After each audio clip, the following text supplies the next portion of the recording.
Hey tribe. Right. So we have come to the end of the episode series about this mapped journey that I am on. Not have on, been on, because I'm still on it. That I'm on. And this process was mapped out in a at a time when I was working on defining a new business that myself and three partners started and initiated. Wow, yes, almost 2 years ago. And this final step right at the end here says living beyond bold. And I'll put this down here. So the company is called Beyond Bold. It was originally called Living Beyond Bold, but it was long. So we called it Beyond Bold. And the idea was to almost say to ourselves or ask, what would the world look like if we all were able to stand in our power, to stand in our true essence and authenticity, no longer burdened by our past and traumas, no longer almost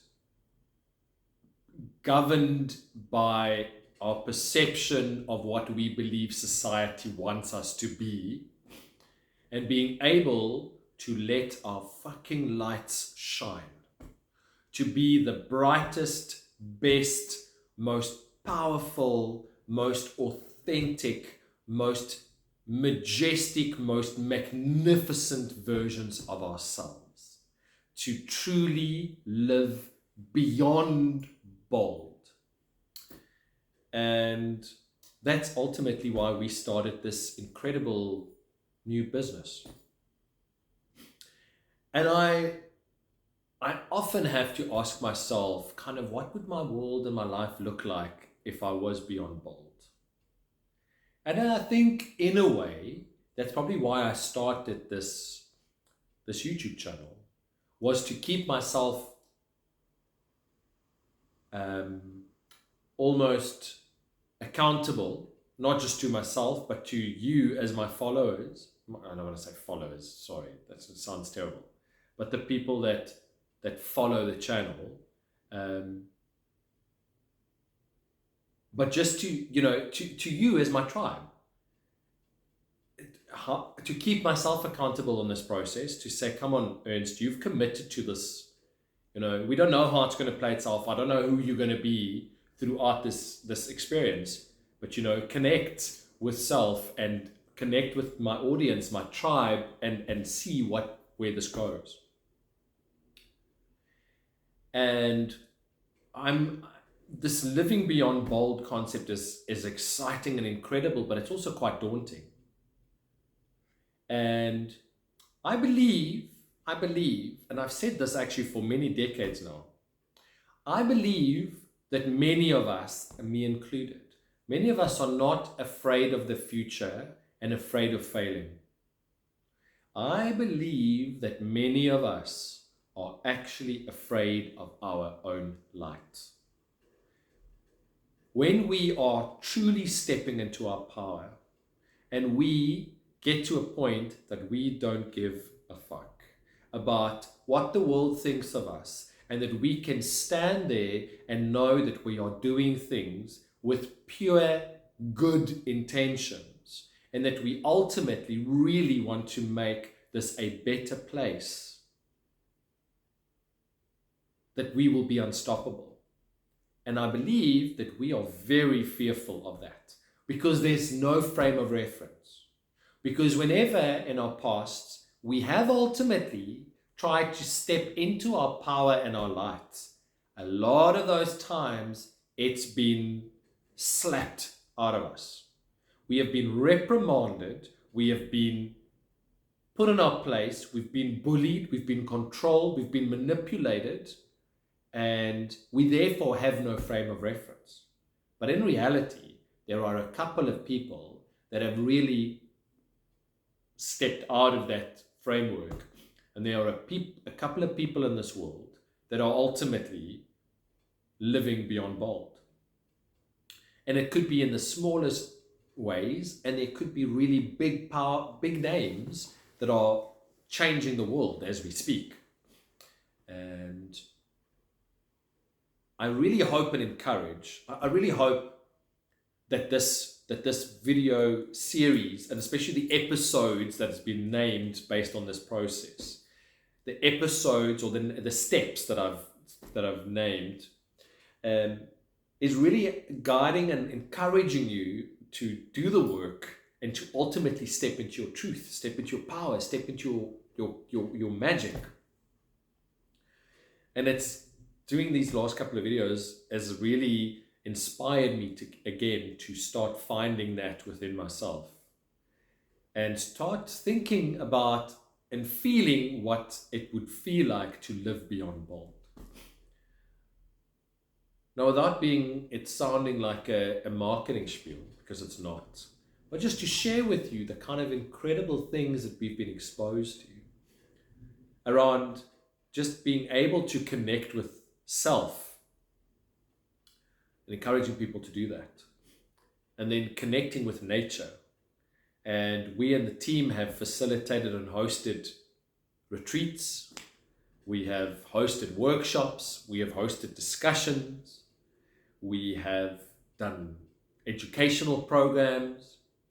We are very big on nature connection, so much so that we are in the process of developing and rolling out and implementing nature connection elements within hospital groups and addiction facilities and commercial spaces, and looking at finding ways of how we can get people to connect with nature and ultimately themselves, even in a formalized or bricks and mortar kind of environment, therapeutic gardens, nature prescriptions and nature experiences. It's just amazing. And then in this process, also discovering plant medicine and what that can do for us in all its forms. It's exciting stuff, and I'll actually talk about that in another video. And then the power of psychedelics. Man, there is so much incredible stuff that's happening in this world, and that has been going on for thousands of years in terms of what medicine and psychedelics can do for us. And I'm a huge champion of that. We have to always consider doing no harm. And when you get called by these medicines, and I'm not talking about all types, there are legal versions of the psychedelic medicines in the form of ketamine as an example, that can only be administered by a doctor. But there's also natural ones like psilocybin and mescaline, ayahuasca, peyote, these kind of things, and the San Pedros. These kind of plant medicines are really incredible. So do your research, find reliable sources. If you have the experience to go and experience them, do it. They will be life-changing. I've had the privilege of being on a couple of psilocybin journeys, and I'm definitely going to explore the other ones at some point in my life, I know for sure. And just the magic of what these elements can do in the human psyche and the human development is just phenomenal. So, yeah. Anyway, if I digress. In essence, really start asking yourself what it means to be able to live beyond bold, and what your life would look like and feel like when you do. And then really, I urge and encourage you to start making decisions and making choices that is putting you onto a process or a journey that gets you closer to that. I've been on that to a point, and I realize today that there's a couple of decisions I need to make that need to put me closer onto that path, so that I can ultimately start living beyond my own bold, and whatever that picture looks like. So get into it. Talk to me, connect with other people, and start sharing the idea of what it would be like to live beyond bold. And if you're interested in some of the work that we're doing, pop me a DM, pop me a message, connect with me, and I can start sharing with you about some of the amazing work that we're doing in this space. And again, I'm sending you all so much love and light, and hope to connect with you soon. Like, share, comment, all those typical things. Subscribe, urge people to subscribe that might find value from these things. And that now concludes the stepped journey process I was referring to. In the next episodes, I'm starting to talk about some other stuff again. And let's just connect again. Love and light, tribe. May you all be blessed with all the incredible blessings that you deserve.